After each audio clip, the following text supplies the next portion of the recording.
ஆதியாகமம் அதிகாரம் 6. மனுஷர் பூமியின் மேல் பெருகத் துவக்கி அவர்களுக்கு குமாரத்திகள் பிறந்தபோது தேவகுமாரர் மனுஷகுமாரத்திகளை அதிக சௌந்தரியமுள்ளவர்கள் என்று கண்டு அவர்களுக்குள்ளே தங்களுக்கு பெண்களை தெரிந்து கொண்டார்கள்.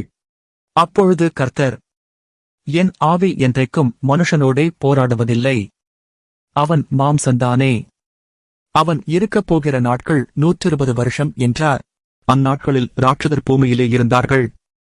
பின்பு தேவகுமாரர் மனுஷகுமாரத்திகளோடே கூடுகிறதினால் இவர்கள் அவர்களுக்குப் பிள்ளைகளைப் பெற்றபோது இவர்களும் பூர்வத்தில் பேர் பெற்ற மனுஷராகிய பலவான்களானார்கள்.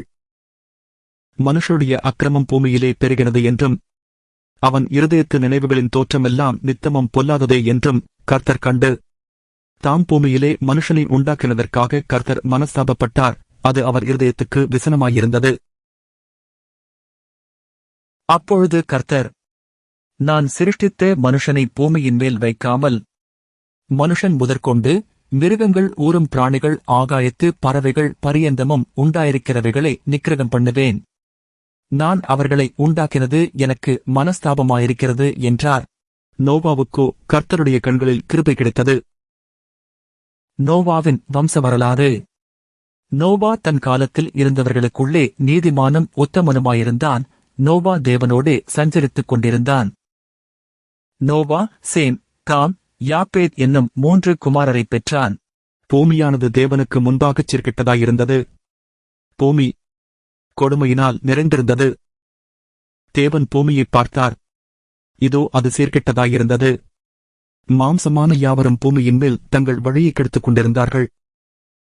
அப்பொழுது தேவன் நோவாவை நோக்கி, மாம்சமான யாவரின் முடிவும் எனக்கு முன்பாக வந்தது. அவர்களாலே பூமி கொடுமையினால் நிறைந்தது. நான் அவர்களை பூமியோடும் கூட அழித்துப் போடுவேன். நீ குப்பேர் மரத்தால் உனக்கு ஒரு பேழையை உண்டாக்கு. அந்த பேழையிலே அறைகளை உண்டு பண்ணி அதை உள்ளும் புறம்புமாக கீழ்பூசு.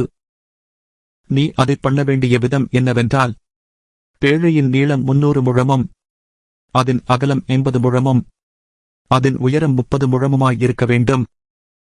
நீ பேழைக்கு ஓர் ஜன்னலை உண்டு பண்ணி மேல்தட்டுக்கு ஒரு முழத் தாழ்த்தியிலே அதைச் செய்து முடித்து பேழையின் கதவை அதன் பக்கத்தில் வைத்து கீழ் அறைகளையும் 2ஆம் தட்டின் அறைகளையும் 3ஆம் தட்டின் அறைகளையும் பண்ண வேண்டும்.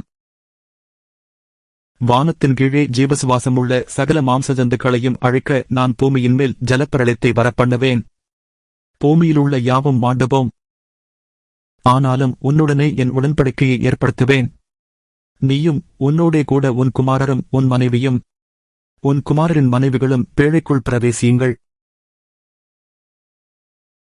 சகலவித மாம்சமான ஜீவன்களிலும் ஆணும் பெண்ணுமாக வகை ஒன்றுக்கு ஒவ்வொரு ஜோடு உன்னுடன் உயிரோடே காக்கப்படுவதற்கு பேழைக்குள்ளே சேர்த்துக்கொள். ஜாதி ஜாதியான பறவைகளிலும் ஜாதி ஜாதியான மிருகங்களிலும் பூமியிலுள்ள சகல ஜாதி ஜாதியான ஊரும் பிராணிகளிலும் வகை ஒன்றுக்கு ஒவ்வொரு ஜோடு உயிரோடே காக்கப்படுவதற்கு உன்னிடத்திலே வரக்கடவது.